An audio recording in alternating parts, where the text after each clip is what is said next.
എല്ലാവർക്കും SR കറി വേൾഡിലേക്ക് സ്വാഗതം. ഇന്നത്തെ നമ്മുടെ റെസിപ്പി ഉള്ളി ഉപയോഗിക്കാതെയുള്ള അടിപൊളി ബീഫ് റോസ്റ്റ്. അത് എങ്ങനെ ഉണ്ടാക്കാമെന്ന് നമുക്ക് നോക്കാം. അതിനായി 1 കിലോ ബീഫ് നല്ലവണ്ണം ക്ലീനാക്കി എടുത്തത്.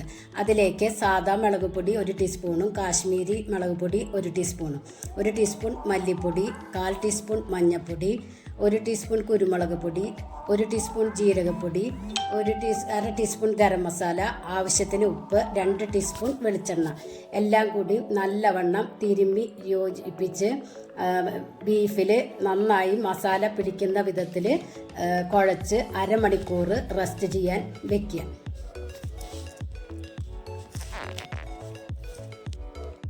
അതിനായി ഒരു കുക്കർ ഗ്യാസിൽ വെച്ച് അത് ചൂടായി വരുമ്പോൾ 2 ടീസ്പൂൺ വെളിച്ചെണ്ണ ഒഴിച്ചു കൊടുക്കുക. ഒരു വലിയ കഷ്ണം പട്ട, 4 കറിയാമ്പൂ, 4 ഏലക്കായ, 1 കഷ്ണം ഇഞ്ചി നീളത്തിൽ അരിഞ്ഞത് ഇട്ട് നല്ലവണ്ണം വഴറ്റുക. അത് ഡ്രൈ ആയി വരുമ്പോൾ അതിലേക്ക് ഈ ബീഫ് ഇട്ട് കൊടുക്കുക. എന്നിട്ട് നല്ലവണ്ണം ഇളക്കി യോജിപ്പിക്കുക.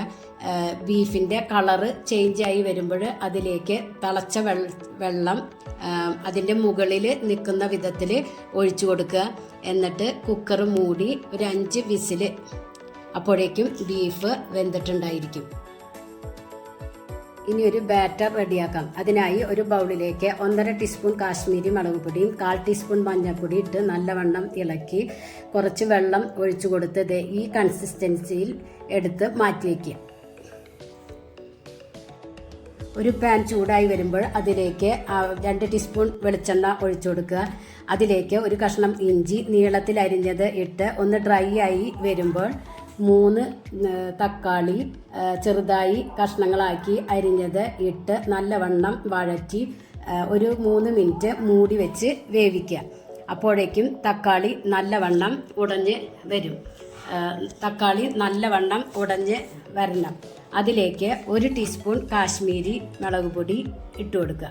എന്നിട്ട് നല്ലവണ്ണം ഇളക്കി അതിലേക്ക് നമ്മൾ കുക്കറിൽ വേവിച്ച് വെച്ച ബീഫ് മാത്രം കോരിയെടുത്ത് ഇട്ട് കൊടുക്കുക. സ്റ്റോക്ക് അവിടെ വയ്ക്കുക. ബീഫ് ഇതുപോലെ ഇട്ട് കൊടുത്ത് നല്ലവണ്ണം ഇളക്കി യോജിപ്പിക്കുക. അതിലേക്ക് ഈ ബീഫിൻ്റെ സ്റ്റോക്ക് കുറച്ച് ഒഴിച്ചു കൊടുക്കുക. എന്നിട്ട് അത് ഒന്ന് വറ്റി വരുമ്പോൾ വീണ്ടും ബീഫിൻ്റെ സ്റ്റോക്ക് ഒഴിച്ചു കൊടുക്കുക. എന്നിട്ട് അത് വീണ്ടും വറ്റിക്കുക. അതിലേക്ക് ഉപ്പ് പോരായ്ക ഉണ്ടെങ്കിൽ നമ്മൾ ഉപ്പ് ചെക്ക് ചെയ്ത് ഉപ്പിട്ട് കൊടുക്കുക. വീണ്ടും സ്റ്റോക്ക് ഒഴിച്ചു കൊടുക്കുക. കുറച്ച് സ്റ്റോക്ക് അവിടെ മാറ്റി വയ്ക്കുക. എന്നിട്ട് നമ്മൾ കലക്കി വെച്ച ബാറ്ററില്ലേ കാശ്മീരി മുളക് പൊടി അത് കുറേശ്ശെ ഒഴിച്ചു കൊടുക്കുക. അതും ഇതേപോലെ ഇങ്ങനെ വറ്റിച്ച് എടുക്കുക ഇതുപോലെ.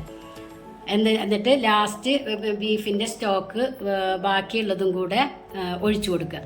ഒഴിച്ചു കൊടുത്തിട്ട് ഒരു മീഡിയം നമുക്ക് ഏത് ലെവലിലാണോ വേണ്ടത് വെച്ചാൽ ആ കൺസിസ്റ്റൻസിയിൽ എടുക്കുക. ഞാൻ ഈ ഒരു കൺസിസ്റ്റൻസിയിലാണ് എടുക്കണത്. നിങ്ങൾക്ക് ഇതിലും കൂടുതൽ വേണമെന്നുണ്ടെങ്കിൽ അവിടെ വെച്ച് സ്റ്റോപ്പ് ചെയ്യാട്ടോ. എന്നിട്ട് ആ ലെവലിൽ എടുക്കാവുന്നതാണ്. ഇതിലേക്ക് മല്ലിയില, കുറച്ച് ഗരം മസാല ഇട്ട് കൊടുക്കുക, മല്ലിയുടെ ഇല ഇട്ട് കൊടുക്കുക, കുറച്ച് വെളിച്ചെണ്ണ ഒഴിച്ചു കൊടുക്കുക, ഗ്യാസ് ഓഫ് ചെയ്യുക. അടിപൊളി ബീഫ് റോസ്റ്റ് റെഡി. ഉള്ളിയൊന്നും ചേർക്കാതെ തന്നെ നമുക്ക് ഉണ്ടാക്കാം. നല്ല ടേസ്റ്റാണ്. അപ്പോൾ എല്ലാവരും ഇത് ട്രൈ ചെയ്ത് നോക്കുക. നിങ്ങൾക്ക് ഈ ചാനൽ ഇഷ്ടമാവുകയാണെങ്കിൽ സബ്സ്ക്രൈബ് ചെയ്യുക, ലൈക്ക് ചെയ്യുക, ആ ബെല്ലൈക്കൺ ഒന്ന് അമർത്തുക. അപ്പോൾ ഞാനിടുന്ന ഇതുപോലുള്ള വീഡിയോസ് കിട്ടും. Thank you.